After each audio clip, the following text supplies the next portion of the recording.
Dr. Saurabh Arar. I am a resident in ophthalmology in Delhi. Today we are going to talk about the postgraduate entry in Armed Force Medical College. What will be the eligibility criteria, what will be the documentation, what is the procedure और सबसे important what is the medical fitness criteria. 100 pushup मारने पड़ते हैं क्या, 10 kilometre भागना पड़ेगा क्या, ये सारी चीजें हम डिटेल में जानेंगे. Note, this video is for the civilian candidate जिन्होंने अपना MBBS arm force medical college के अलावा कहीं और से कंप्लीट किया हो. बाकी प्रायोरिटीज के लिए अगर वीडियो बनाने की जरूरत पड़े तो मैं जरूर बनाऊंगा. So let's begin with the registration process. Registration process में कुछ अलग से करना नहीं है. जो आपकी MCC की वेबसाइट होती है उसी पे आपको ऑल इंडिया काउंसिलिंग के लिए जब आप रजिस्टर करते हैं तभी आपको एक ऑप्शन दिया जाता है कि whether you want to opt for arm force medical college counselling. Please do tick mark on this option. आज आपका डिसाइडेड नहीं होगा कि आपको आर्मी ज्वाइन करनी है या नहीं करनी है, बट आज अगर आपने वो ऑप्शन टिक नहीं किया तो आपको उस पर फिर से ऑप्शन नहीं भरा जा सकता. इसमें कोई अलग से फी भी नहीं लगती है. Coming to the eligibility criteria. Eligibility criteria for the civilian candidates 50 percentile in NEET and age limit 30 years of age रखी हुई है. Coming to the procedures. Counselling के लिए इन लोगों ने 5 प्रायोरिटीज बनाई है. That is priority 1, 2, 3, 4 and 5. Priority 1 candidates are the one who have completed their MBBS from Armed Force Medical College, Pune. The priority 2 candidates are the foreign student जिनको government of India ने sponsor किया है. Priority 3 candidates are the paramilitary candidates. Priority 4 candidates are the one who have completed their short service commission in Army Medical Corps. 3 साल तक वो इस priority का use कर सकते हैं. And the priority 5 candidates are the civilian candidate जिन्होंने अपना MBBS Armed Force Medical College के अलावा कहीं और से कंप्लीट किया हो. Coming to the total number of seats. Last year 358 post graduate seat यहाँ ऑफर की गई थी. These seats were offered along 8 colleges across India. The 8 colleges were AFMC Pune, RNL Hospital Delhi, INH Ashwini Mumbai, Command Hospital Bangalore, IIM Hospital Bangalore, Command Hospital Kolkata, Lucknow and Chandimandi. इस seat distribution का total clinical seats कौन से college में कितने seats है ये मैंने detail मेरे इंस्टाग्राम पे डाल दिया है. Please go and check it out. Coming back to the exact procedure. तो जब काउंसिलिंग में ये 356 सीट्स ऑफर किए जाते हैं तो priority 1 candidate has the right to choose the seat first.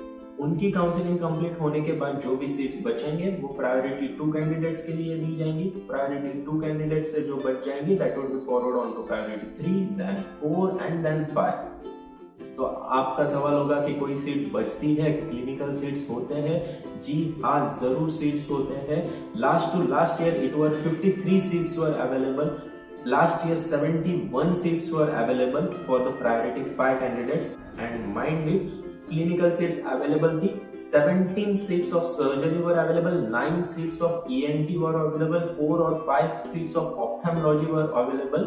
So जो 5 प्रायोरिटी होती है उनमें से फर्स्ट 4 प्रायोरिटी की काउंसलिंग ऑनलाइन होती है. सबके काउंसलिंग होने के बाद बचे हुए सीट का मैट्रिक्स ऑनलाइन डाला जाता है. प्रायोरिटी 5 कैंडिडेट्स का काउंसलिंग ऑफलाइन होता है. लास्ट ईयर कोविड के बीच में भी इन लोगों ने काउंसलिंग ऑफलाइन करवाई थी तो इस साल भी 100% वो ऑफलाइन ही होगी. For that you have to come to command hospital AFMC Pune जहां आपका पहले डॉक्यूमेंट वेरिफिकेशन होगा, उसके बाद आपकी डिटेल मेडिकल एग्जामिनेशन चेक होगी. Now coming back to the most important topic, medical fitness criteria. जो आपका मेडिकल फिटनेस होता है it is just your physical and mental wellbeing का चेकअप होता है. सारे डिपार्टमेंट्स में आपका पर्टिकुलरली हर चीज चेक किए जाते हैं, from ophtha, ENT, ortho, medicine, general surgery, gynaec, सारे डिपार्टमेंट में एक एक करके आपका एग्जामिनेशन किया जाता है. इसमें डिटेल क्या अलाउड है, क्या नॉट अलाउड है, कुछ चीजें क्या है वो मैंने डिटेल मेरे इंस्टाग्राम पे डाल दिया है. जो कॉमन सी चीजें होती है कि मुझे चश्मा है, I am myopic, I am hypermetropic, am I allowed? Yes, you are allowed till certain limits. वो मैंने मेरे इंस्टाग्राम पे दे दिया है आपको. मैंने मेरी लैसिक सर्जरी करवाई है तो मुझे ये अलाउड है या नहीं है. जी हाँ, पोस्ट ग्रेजुएट एंट्री में लैसिक सर्जरी अलाउड है.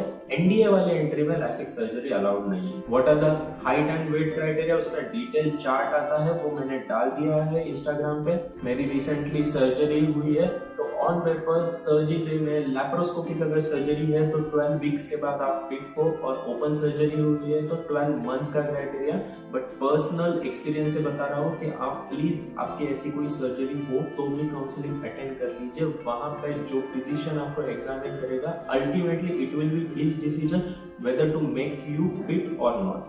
So you can just take this chance. After your medical fitness, आपको एक हॉल में बिठाया जाता है जहाँ पे अवेलेबल सीट्स आपको दिखाई जाती है और आपको मेरिट वाइज आपको बुलाया जाता है, and then you are given a choice whether you want to opt for particular seat or not. वहां जाके आप नहीं बोल सकते हैं कि मुझे जो चाहिए वो सीट अवेलेबल नहीं है, I don't want to opt. There's no problem in it. Once you are selected your seat, आपको एक बॉन्ड साइन करना पड़ता है 60 लाख का।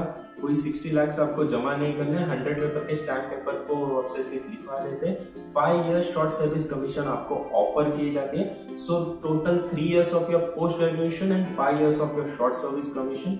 शॉर्ट सर्विस कमीशन के कंप्लीशन के टाइम पे आप परमानेंट कमीशन के लिए अप्लाई कर सकते हैं, जहां आपको full benefits of army life plus 60 years of service भी मिल सकती है। टॉकिंग अबाउट द स्टाइपेंड, जो स्टेट में आपका कॉलेज है उस स्टेट के पॉलिसी के हिसाब से आपको स्टाइपेंड मिलेगा। For example, if you are in Delhi you will get 90+ stipend. If you are in Pune like in Maharashtra you will get around 52 to 54,000.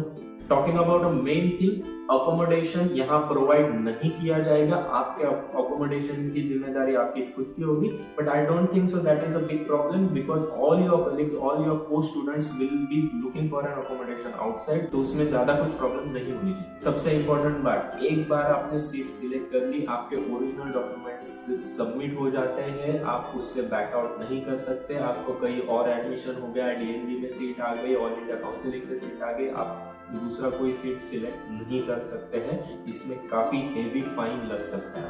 अब ये सारी बात हो गई सिलेक्शन के बारे में। सिलेक्शन के बाद आपका एकेडमिक्स कैसे रहेगा, 3 साल आपका शेड्यूल कैसे रहेगा, सुबह 4 बजे उठ के भागना पड़ेगा या नहीं, पोस्ट ग्रेजुएशन होने के बाद आपकी जॉब प्रोफाइल क्या रहेगी, आपकी बॉर्डर पे जो ड्यूटी लगेगी या नहीं लगेगी, इस सब के बारे में एक मैं डिटेल वीडियो अगली बार बना दूंगा। Thank you for today.